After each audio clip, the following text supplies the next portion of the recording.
Demikianlah sabda Tuhan. Terpujilah Kristus. Saudara sekalian, pada pagi hari ini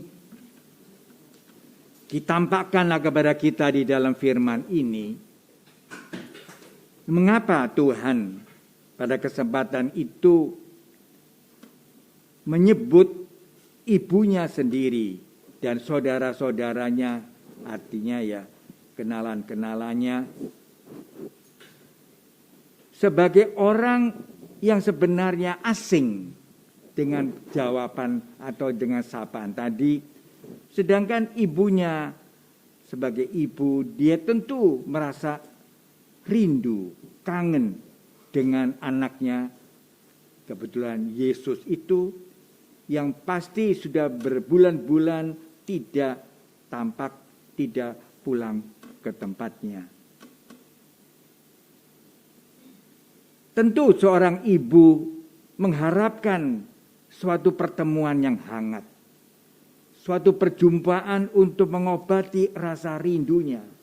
Saya kira itu adalah wajar sebagai seorang ibu. Dan mengapa Yosef tidak ikut? Mungkin dia sudah tidak ada. Karena Yesus sudah dewasa. Dan teman-temannya juga ikut supaya disambut dengan baik. Tetapi dari firman ini tampaknya Yesus mengalihkan perhatiannya kepada ibunya. Bukan karena dia tidak mencinta ibunya. Tapi pada kesempatan itu dia memberikan makna yang terdalam di dalam orang yang mengikuti Yesus. Itu konteksnya. Maka di situ dia menjelaskan siapa ibu dan siapa saudara-saudaraku. Dia memakai istilah yang memang biasa dipakai sebagai antara kita. Kalau menyatakan kepada orang yang paling dekat, orang yang paling dicintai, tentu dalam taraf manusia. Jadi Yesus menggunakan kembali siapa ibuku, siapa saudara-saudaraku. Untuk menggambarkan bahwa Maria disebut ibu oleh Yesus bukan sekedar wanita yang melahirkan secara jasmania Yesus. Bukan karena dia melahirkan, karena anak ini ada 9 bulan di rahimnya, lalu kemudian menjadi anak. Lalu harusnya menyebutkan inilah ibuku. Tapi justru istilah ini diberi makna yang lebih dalam. Maria memang ibu manusia. Ibu yang melahirkan aku, kata Yesus. Tetapi dan ibu yang baik bukan sekedar ibu yang melahirkan aku. Itu sudah baik, memang dia melahirkan. Tapi belum tentu orang yang melahirkan itu betul-betul mencintainya. Ini ironi. Tetapi Yesus ingin mengatakan yang membuat ibu itu, Maria terutama, menjadi ibu sejati.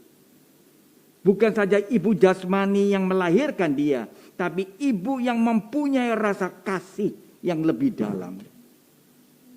Itu karena ibu itu di dalam hidupnya sehari-hari bersatu dengan Bapa di surga. Jadi maunya dikatakan bahwa siapa ibuku, siapakah saudaraku, sangat tergantung pada sejauh manakah kasih Tuhan itu ada pada orang itu. Banyak memang kita tahu ibu-ibu tidak sekasih yang seharusnya dia mengasihi. Banyak ibu-ibu yang egois.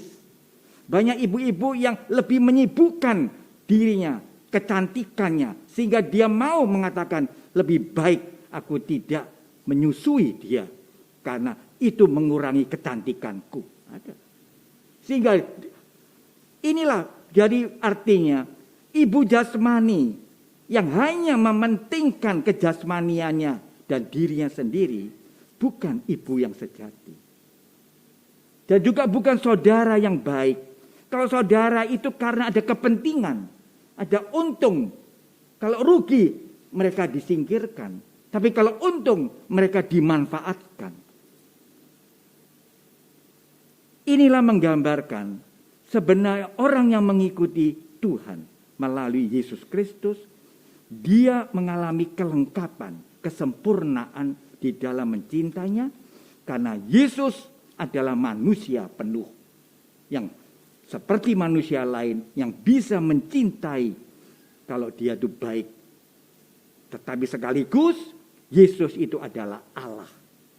Karena cintanya itu menjadi sempurna bukan karena manusia, tapi karena Maria hidup dalam kasih Tuhan. Dan ini harus menjadi contoh-contoh ibu-ibu sekarang ini. Jangan menjadi ibu yang egois. Jangan menjadi ibu yang hanya kulitnya ibu, artinya luarnya ibu.